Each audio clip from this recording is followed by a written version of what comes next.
Bismillahirrahmanirrahim. Qala al-musannifu rahimahullahu ta'ala wa adama naf'a bihi wa bi'ulumih. Pada malam hari ini kita melanjutkan bahasan tentang najis yang diperselisihkan di antara para ulama.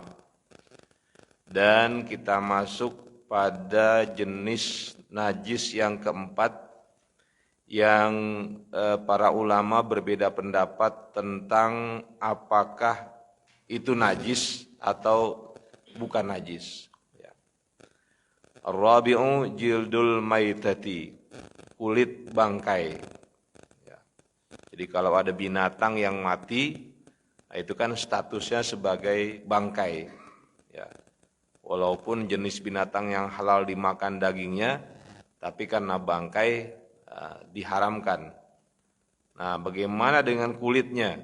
Ya, umpamanya ada di saat ini penyakit mulut, kuku dan mulut, ya, PKM. Nah, itu ada yang mati, sapi, ya, atau kambing. Nah, ini kan jadi bangkai. Dagingnya tidak boleh dimakan. Nah, bagaimana dengan kulitnya? Ya, apakah masih bisa dimanfaatkan atau tidak? Nah, di sini terjadi perbedaan pendapat. Qala al-Malikiyah wal Hanabilatu bil masyhuri indahum jildul maitati najisun. Jadi kalangan ulama mazhab Maliki dan mazhab Hambali, ya, bahwa mereka mengatakan kulit bangkai itu najis. Ya. Jadi kulit bangkai najis gitu. Duwira aw lam yudbagh, disamak ataupun tidak disamak. Yang namanya bangkai ya najis. Ya kulitnya sama dengan dagingnya. Dagingnya juga nggak bisa disamak, nggak bisa jadi suci. Maka kulitnya juga menurut mereka tidak bisa menjadi suci. Kenapa alasan mereka? Mereka mengatakan li'annahu juz'un minal maitati. Karena kulit itu ya bagian dari bangkai. Ya, karena kulit bagian dari bangkai, ya nggak bisa disucikan, walaupun disamak. Mereka mengambil dalil, ya, dari Al-Maidah ayat 3, hurrimat alaikumul maitatu. Telah diharamkan, ya, atas kalian al-maitatu, bangkai. Jadi mereka memutlakkan, karena ayat udah bilang begitu, hurrimat alaikumul maitatu, ya, telah diharamkan atas kalian bangkai. Berarti termasuk kulitnya. Begitupun ada hadis yang mereka pegang. Ya, di mana mereka mengatakan sabda Rasul, la tantafi'u minal maitati bisyai'in. Jangan mengambil manfaat sesuatu pun dari bangkai. Nah, otomatis kalangan ulama Malikiyah dan ulama Hanabilah, ya, mazhab Hambali dan mazhab Maliki mengatakan ya udah nggak bisa disamak, nggak bisa jadi suci. Ya.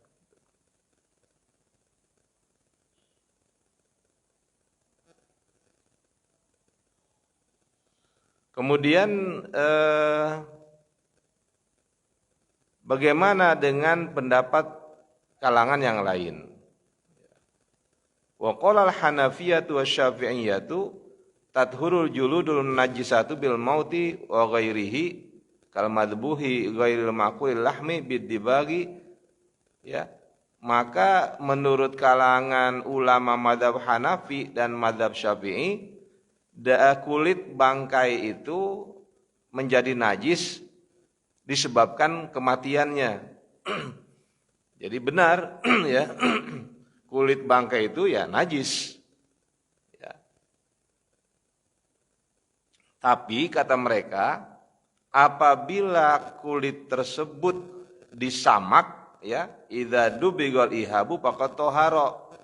Kalau kulit tersebut disamak, maka kulit bangkai tadi hukumnya menjadi suci. Ya. Jadi boleh itu. Adapun bulunya dia tetap najis, ya.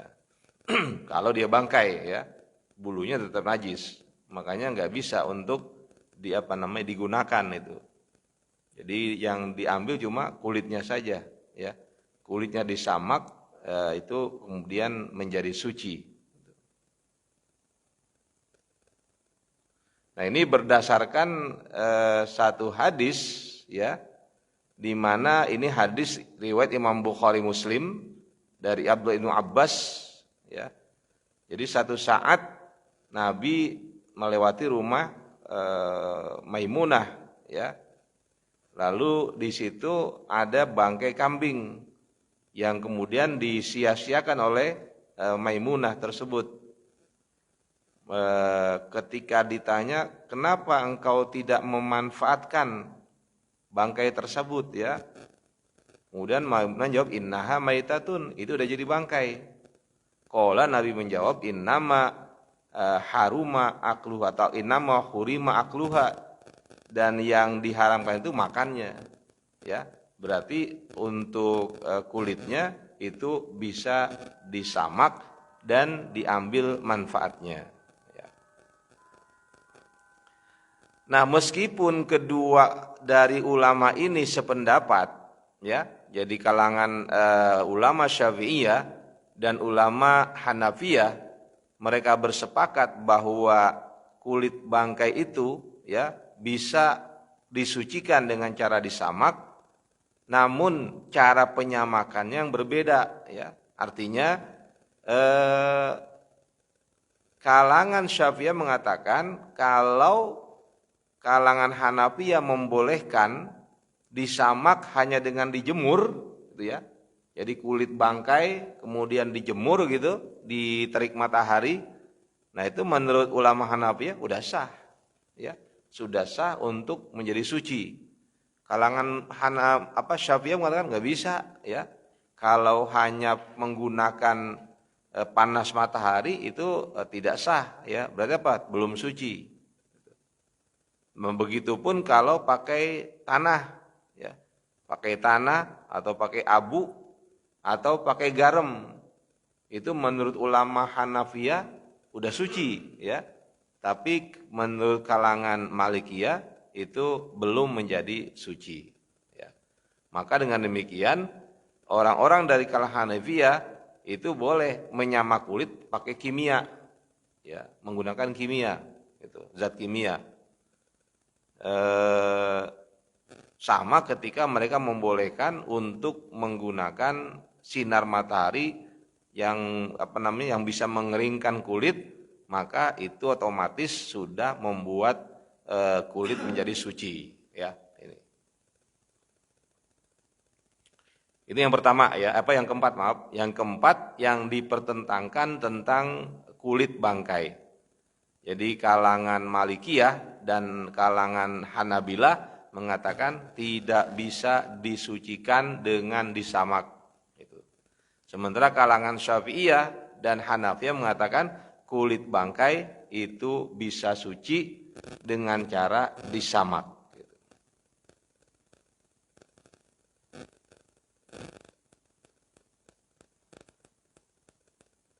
Nah, bagaimana kalau umpamanya jenis hewan yang tidak boleh dimakan, gitu ya? Umpamanya dia disembelih, gitu, ya. Ada umpamanya taruhlah seperti hewan buaya, gitu, umpamanya dia disembelih. Nah, ini menurut pendapat kalangan Malikiyah dan Hanabilah itu tetap hukumnya tidak boleh atau tidak dapat suci, ya, karena melalui penyamakan itu tetap nggak bisa menyucikan.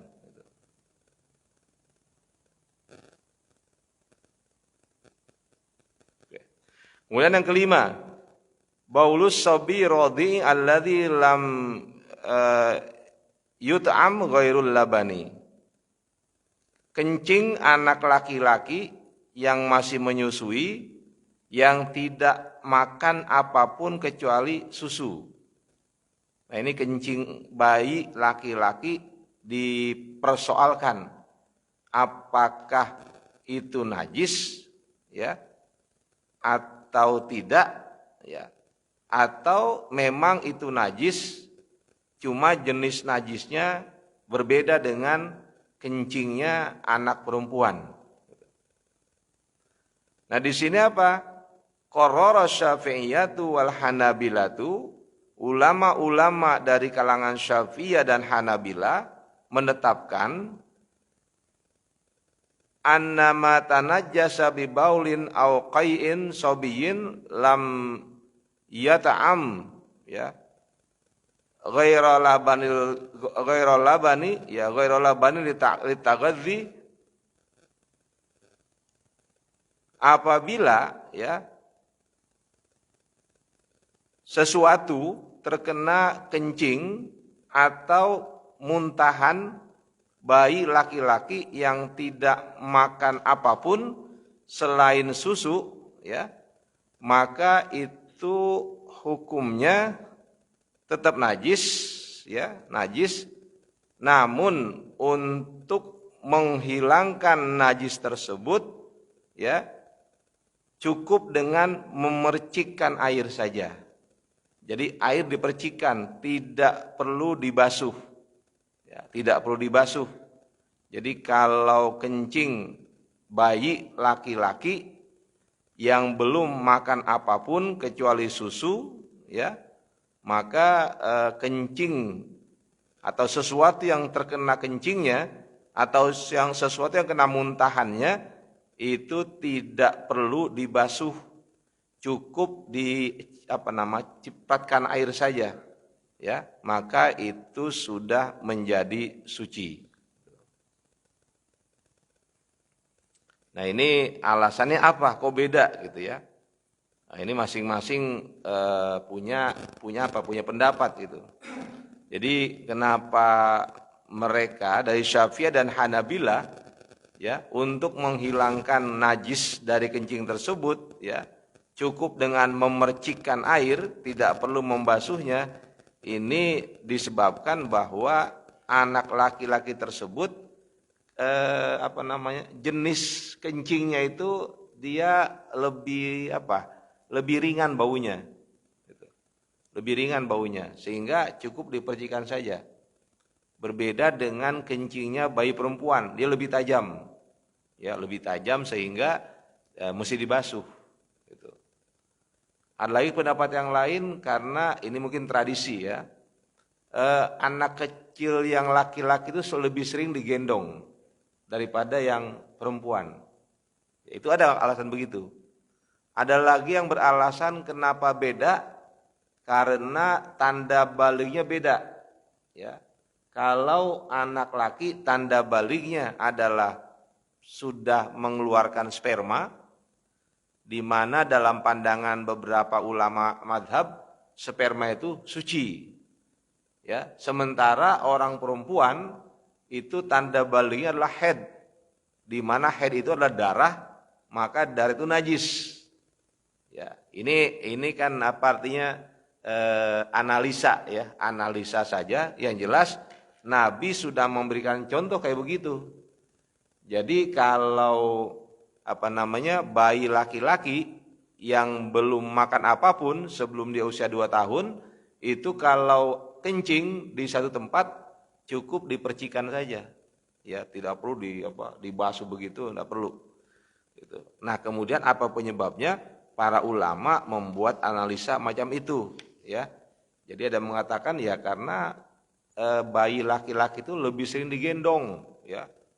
Apakah begitu? Ya kita tidak tahu apakah itu tradisi, ya. Tapi yang jelas ya begitu alasannya, ya, alasan seperti itu. Wa qarraral Hanafiyatu wal Malikiyatu, sementara kalangan ulama Hanafiyah dan Malikiyah menetapkan najasatu bauli au qai'is sabiyyi was sabiyati. Mereka mengatakan bahwa kencing dan muntahannya anak bayi laki-laki dan bayi perempuan ya najis. Wa wujubul ghusli minhu, dan wajib untuk membasuh. Jadi kalau menurut ulama dari Malikiyah Hanafiyah, ya sama aja, laki perempuan sama aja. Kalau umpamanya dia kencing, mengenai pakaian, ya pakaian mesti dibasuh, ya dicuci begitu. Seperti layaknya menghilangkan najis-najis yang lain.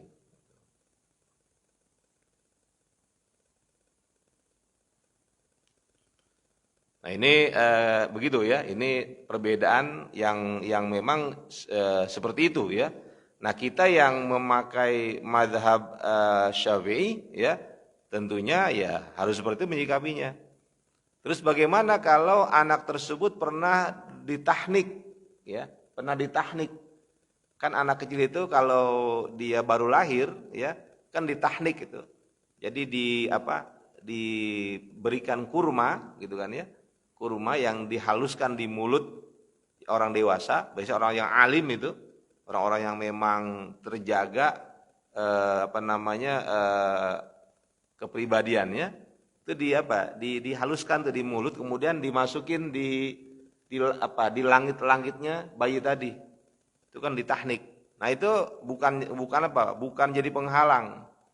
Artinya itu memang itu bukan susu, tapi karena itu merupakan sunnah Rasul mentahnik, maka tahnik tersebut tidak mengubah ya status bayi laki-laki yang belum makan apapun kecuali susu, maka terkait dengan air kencing dan muntahannya itu tetap ya, walaupun ditahnik tetap dia itu untuk menghilangkan najisnya cukup dengan mencipratkan air di atas sesuatu yang terkena najis tersebut ya. Kemudian ada lagi pendapat yang lain dari kalangan ulama Malikiyah ya, yu'fa amma yusibu thawbal murdiati ya au jasadaha min baulin au ghaitu tifli. Kata kalau Malikiyah, kalau yang terkena adalah pakaian orang yang menyusui, ya baik itu ibunya atau bukan ibunya, atau mengenai badan orang yang menyusui kencing tersebut. Nah ini dimaaf, ya, dimaaf. Jadi ini pendapat yang juga berdiri sendiri ini. Jadi beliau mengatakan kalau yang terkena kotoran dari bayi tersebut adalah orang yang menyusuinya, maka najis tersebut menjadi najis yang dimaaf. Ya, berarti ya nggak apa-apa seperti itu. Nah, ini terkait dengan kencing anak kecil. Tapi kalau sekarang agak sulit ya, karena sekarang ini hampir rata bayi yang umur 4 bulan ke atas itu udah mulai diberikan makanan yang lain ya, susu formula. Ya, itu kan udah campuran itu. Ya, susu udah campuran, sudah tidak lagi masuk dalam kategori air kencing yang untuk membasuhnya cukup dicipratkan saja. Gitu. Ya. Yang keenam, baulul hayawanil makulil lahmi, ya, kencing binatang yang dimakan dagingnya. Nah ini gimana? Apakah kencing najis atau tidak? Ya. Hunaka ittijahani fiqhiyani ya. Ada dua pendapat yang terkait dengan kencing binatang yang dagingnya dimakan. Ahaduhuma, salah satunya adalah al-qaulu bit-thaharati, yaitu yang berpendapat kencingnya suci. Wal akharu al-qaulu bin najasati, pendapat yang lain kencingnya najis. Ya. Berarti kotorannya, kencingnya ada yang bilang itu tidak najis, ada yang bilang najis gitu ya. Jadi umpamanya kambing. Kambing itu kan dagingnya dimakan. Ya. Gimana kalau dia kencing? Maka ada yang mengatakan kencingnya najis. Apa najis? Ada yang bilang enggak najis. Bagaimana kalau dia BAB? Ada yang mengatakan najis, ada yang bilang enggak najis. Ya. Sehingga ini beda pendapat terkait dengan binatang yang dagingnya itu dimakan, ya, boleh dimakan.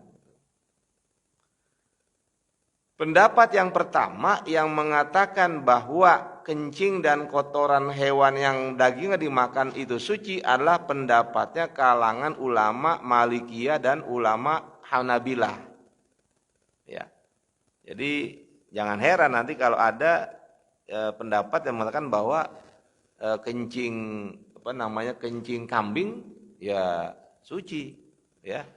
Kemudian kotoran ayam suci. Gitu. Kenapa?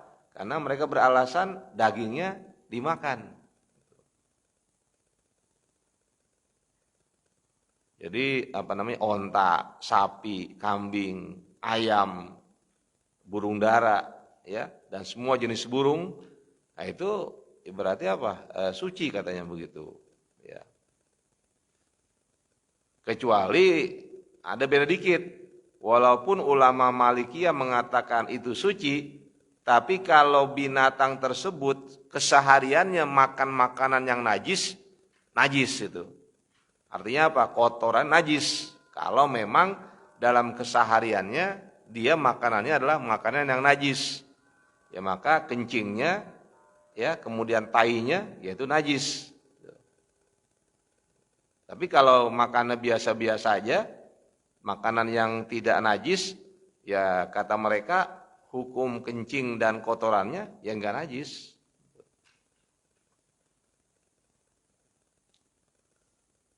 Nah, itu pendapat mereka. Apa dalilnya? Ya, dalilnya yang mereka ungkapkan adalah yang mereka ajukan itu peristiwa yang pernah terjadi di kalangan kabilah Uraniyin.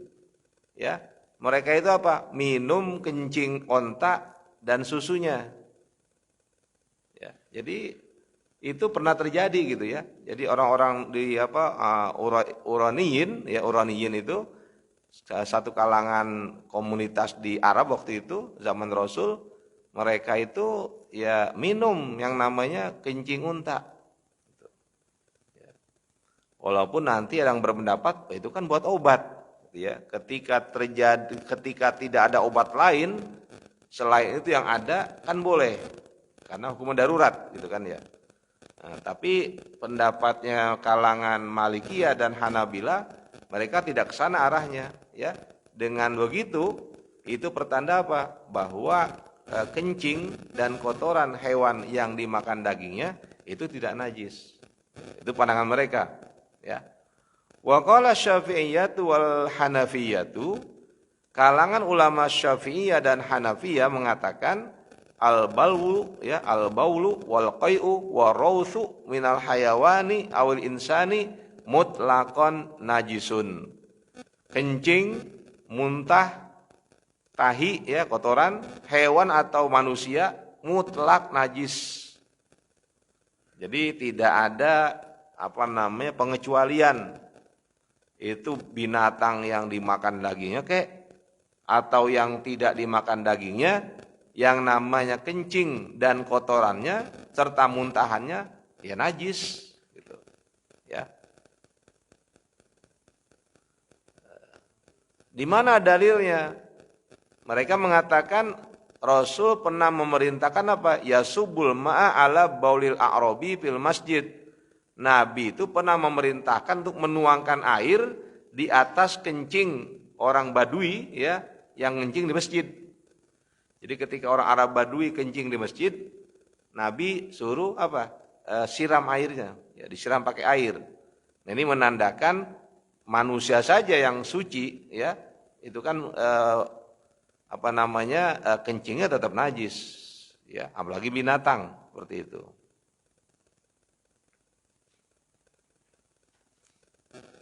Oke, jadi itu yang terkait dengan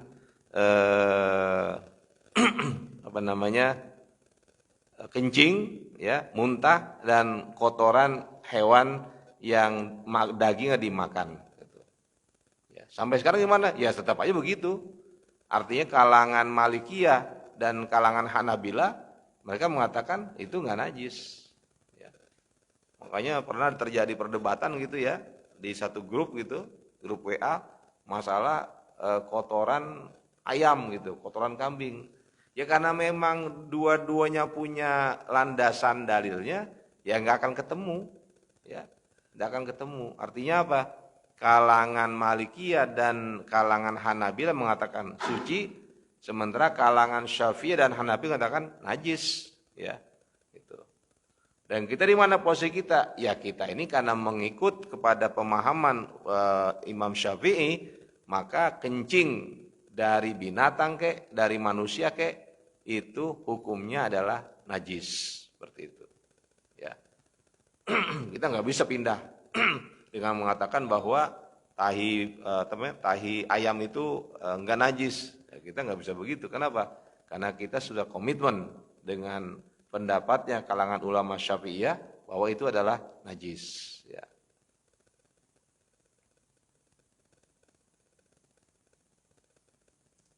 Kemudian yang ketujuh, al-maniyu, air mani. Ya, air mani itu najis atau enggak najis? Itu kan air mani itu air yang memancar, ya, yang keluar di saat terjadinya ya puncak gitu ya, puncak dari satu ya syahwat gitu, syahwat kemaluan. Wa bi najasatihi wa taharatihi ra'yani in kana minal adami. Najis atau sucinya air mani, kalau itu merupakan air mani manusia, ada dua pendapat. Ya. Jadi ada yang mengatakan najis, ada yang mengatakan suci. Ya. Wa amma maniyu ghairil adami fahuwa najisun indal hanafiyati wal malikiyati. Adapun air mani yang bukan dari manusia, maka itu hukumnya najis menurut pemahaman ulama Hanafiyah dan Malikiyah. Tahirun indal Hanabilati, tapi itu suci menurut ulama Imam Hanabilah, ulama-ulama mazhab Hambali. Ya, jadi air mani hewan, ya, itu kata Imam Ahmad bin Hanbal suci, ya. Tapi kalau menurut Hanafiyah Malikiyah itu najis, seperti itu. In kana min ma'kulil lahmi. Jadi kalau kata Imam Ahmad, air mani binatang itu suci, tapi dengan catatan binatang yang boleh dimakan dagingnya, gitu ya. Bagaimana menurut pemahaman kalangan ulama Syafi'iyah? Toharatu maniyin ghairil kalbi wal khinziri wa fali ahadima. Jadi kalau kata kalangan ulama Syafi'iyah, sperma atau air mani binatang itu suci selain binatang anjing dan babi. Kalau air mani babi udah najis gitu ya. Air maninya anjing najis. Tapi kalau air mani di luar dua binatang tersebut itu hukumnya suci. Kemudian bagaimana dengan air mani manusia? Qolal Hanafiyatu wal Malikiyatu al maniyu najisun yajibu ghuslu atharihi. Menurut ulama Hanafiyah dan ulama Malikiyah, air mani manusia itu najis dan wajib untuk membasuh bekasnya. Ya. Jadi najis tuh.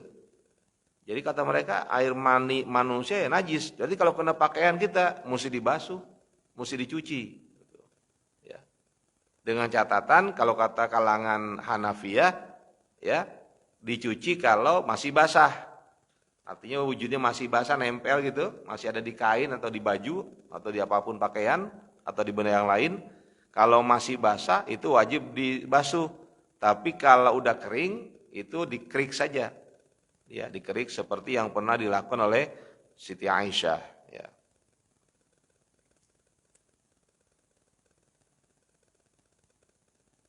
Ini pendapat mereka seperti itu.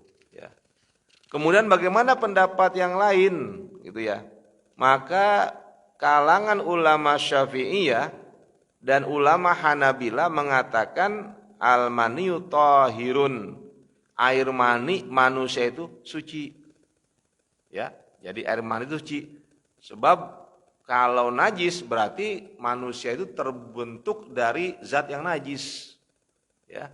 Makanya tidaklah layak kalau air mani manusia disebut zat yang najis. Dan memang untuk membasuhnya itu sunnah saja. Jadi wa yustahabu ghusluhu, ketika air mani ada di pakaian kita, maka sunnah untuk membasuhnya. Ya, kalaupun didiamkan dipakai buat sholat sah. Gitu. Dengan catatan bahwa sebelum air mani keluar, ya, itu kan biasanya ada cairan yang lebih dulu, ya, cairan yang lebih dulu yang keluar, ya, dan itulah yang menyebabkan menjadi najis. Jadi kalau orang dalam kondisi syahwat yang tinggi gitu ya, itu sebelum keluar air mani ada zat yang cair yang keluar.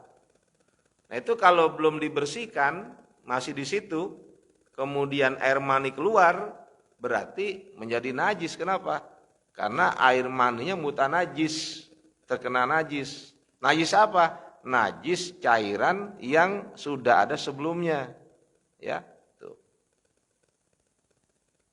Sama juga umpamanya begini, ada orang habis buang air kecil, kemudian tanpa istinja dia berhubungan dengan istrinya, padahal dia belum istinja tuh, berarti di bagian kemaluannya itu masih ada najis, ya.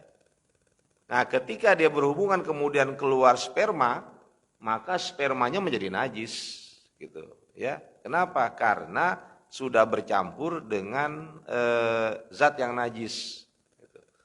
Jadi hati-hati juga itu. Nggak bisa sembarangan kita mengatakan itu nggak najis. Sebab kita nggak tahu kita. Bisa jadi sebelumnya udah bercampur dia. Karena udah ada zat yang yang sudah mendahului, ya. Seperti madhi itu kan. Itu kan madhi ketika manusia itu laki-laki terangsang itu keluar, ya. Kalau sudah begitu kuatnya rangsangan, itu keluar tuh zat yang mendahuluinya, gitu. Nah itu kalau nanti sperma keluar ya berarti spermanya najis, ya. Jadi tolong hati-hati itu, hati-hati dalam menyikapi hal tersebut, ya. Dan yang ke-8, ma'ul quruhi, air yang keluar dari luka, borok, ya, koreng gitu. Nah itu menurut kalangan Hanafi dan Malikiyah itu termasuk dari zat yang najis, ya, zat yang najis. Begitupun kalangan Syafi'i dan Hanabila beserta imam-imam yang lain, bahwa yang namanya nanah yang ada di luka itu najis, termasuk sodid. Jadi zat yang bening yang keluar bersama dengan campuran nanah itu pun najis, hukumnya najis, ya. Nah termasuk kalau kita luka itu kan suka ada ketika kita umpamanya kena luka bakar itu kan menggelembung. Nah kemudian ada cairan kan dalamnya itu, cairan itu. Nah itu kalau memang jumlahnya banyak itu najis, ya, dia bisa menjadi najis. Tapi kalau kata Imam Syafi'i, kalau ada darah yang keluar dari jerawat, umpamanya kita menggaruk itu, darah keluar, itu menurut ulama Syafi'iyah itu tidak najis, ya. Jadi darah yang keluar dari dari jerawat. Kemudian ada kita nepok nyamuk tuh, ya, keluar darahnya, itu enggak najis, ya. Itu termasuk yang dimaaf, ya, seperti itu. Kemudian yang terakhir adalah mayat manusia, ya, dan sesuatu yang keluar dari mulut orang yang tidur, ya. Nah ini terkait dengan mayat manusia, menurut ulama Hanafiyah, ya, itu adalah najis, ya, najis. Namun mayoritas ulama mengatakan manusia itu mayatnya adalah suci, tidak najis. Kenapa? Nabi bersabda, innal muslima la yanjusu. Orang Islam itu enggak najis, ya. Berarti mayatnya pun tidak najis. Hanya kalangan Hanafiyah yang mengatakan bahwa itu adalah najis, ya. Nah, bagaimana air liur yang keluar ketika tidur? Nah, ini akan dilihat, ya, akan dilihat kalau air liur tersebut tidak bersumber dari lambung, itu enggak najis, ya. Kan orang tidur kalau dalam bahasa kita ngiler, ya, iler itu. Nah, itu gimana iler? Iler itu menurut penjelasan ulama Syafi'iyah dan Hanabilah, ya, bahwa itu tidak najis, ya. Jadi cairan yang keluar dari mulut orang yang sedang tidur itu dalam penjelasan ulama Syafi'iyah dan Hanabilah itu tidak najis, kecuali memang bahwa kalangan ulama Syafi'iyah dan Malikiyah mereka mengatakan kalau cairan tersebut keluar dari lambung, ya, kemudian bentuknya warnanya agak keruh dan berbau tidak sedap, itu najis, ya. Nah, sekarang ukur aja tuh, kalau orang tidur kemudian ilernya keluar, ya coba dia cium gitu, bau enggak? Kalau muncul bau yang tidak sedap, itu najis berarti, ya. Makanya yang bagus itu tidak boleh kita tidur-tidur di masjid, ya. Kayak karpet begini nih, tidur di masjid gitu, ya. Yang kemudian bisa jadi air liur itu keluar dan kemungkinan besar dari lambung. Ya, karena lambung itu udah mengandung kotoran, berarti itu udah najis. Kalau najis berarti tidak bisa digunakan untuk tempat sholat, ya. Makanya ada beberapa masjid yang membuat pengumuman tidak boleh tidur, ya, di dalam masjid. Gitu. Kenapa? Dikhawatirkan ketika orang tidur kemudian mengeluarkan cairan yang memang bersumber dari lambung. Ya. Nah, kalau ragu ini dari lambung atau bukan, tetap itu yang diperkuat ini dari lambung, ya. Karena untuk kehati-hatian. Ya. Saya kira ini yang kita bahas pada malam hari ini, hal-hal yang sudah terbiasa dalam keseharian kita, ya. Kita punya luka, kemudian luka itu bernanah. Ya, gimana kalau kita lagi sholat nanah itu keluar? Nah, ini kan jadi persoalan, ya. Dia najis atau tidak najis gitu, ya. Bagaimana kalau kita ada sedikit gini kayak umpamanya jerawat atau apa, kemudian kita garuk keluar darah, apakah itu membatalkan sholat kita? Nah, ini kan dalam mazhab Syafi'i enggak itu. Jadi itu tidak membatalkan sholat yang kita sedang laksanakan. Saya kira ini